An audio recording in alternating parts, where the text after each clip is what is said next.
ওরে সুবহানাল্লাহ, সকালবেলা গেলাম মসজিদে ফজরের নামাজ পড়বার, নামাজ পড়ে বাড়ি এসে সবক আদায় হলাম। সবক আদায় হইতে গেলাম হলো বইয়ের নিজের বইয়ের আইল কুবানের জন্য। আইল কুবাই আসলাম মাছ মারছি, দুই বাপ বেটা, তাও তো মাছ পাইলাম। এখন তো হালকা পাইছি, দেখি সাওয়ালে দু একটা পাইলো কিনা। আব্বা বাজান, হ্যাঁ পাইছো দু এটা? পাইছি আব্বা, পাইছি পাইছি। ওরে সুবহানাল্লাহ, ওরে সুবহানাল্লাহ। তুমি তো আমার কিলো ভাঙ্গি ফেলাচ্ছ না। এই এই তুমি যে আমার হাল উঠে যায় বাবা, ও সুবহানাল্লাহ শুনলি আমার ভেতরে হাল উঠে যায়। তুমি তো আমার ফুটনা ভাঙ্গি ফেলাচ্ছ।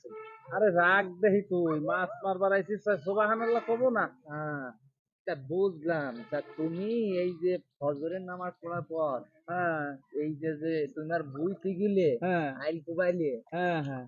তাই এই আবার পরের বুই আইল দুই হাত বেশি কুবাইতে হয়েছে। আল্লাহরে কয় কি, আমি তো জিকিরের হালাতে মজনু ছিলাম, আমার হাল উঠেছিল। ও আল উঠেছিল তোমার। হ্যাঁ। ও তা তোমার আল ওঠে, তুমি এই যে পরের বই কুবাই তোমার আল ওঠে কেমন? ওরে সুবহানাল্লাহ, কিন্তু কয় আমার কি ফুটনা ভাঙ্গি সওয়ালে? ফেলাচ্ছে। হ্যাঁ, কিন্তু তাই না, আমার আমি করব কি? তুই তো সুবহানাল্লাহ সহ্য করা পারিস না, তাই না? করবো কি? জিকির কি তোর শত্রু নাকি? না, আমার শত্রু না, আমার বন্ধু। তা আয়, তুমি ভালো কথা, তা তুমি মাছ মারবার এসে তুমি মাছের ফুটনা ভাঙ্গি ফেলাচ্ছ তুমি।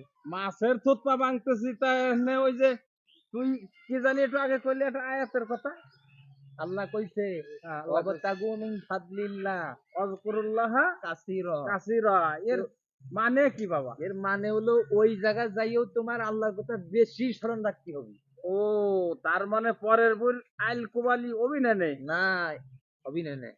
আমি তো তাহলে ভুল করেছি, আমার তো ওখানে যে হাল উঠে গেছিল, তাহলে পরের বই আইলের টেস্ট মেরে থুয়েছি আমি। হ্যাঁ, আর এখানে এসে মাছের এই জায়গায় থুতপা এসে তুমি ভাঙতেছি, মাছের ফুটনা ভাঙবো। আবার তোরও থুতপা ভাঙছে। হ্যাঁ তাহলে তো এরকম জিকির আমার দরকার না।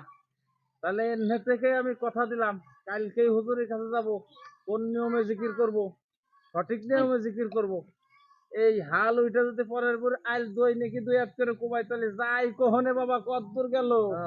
কয় বিঘে পার হয়ে গেছে আল্লাহই জানে।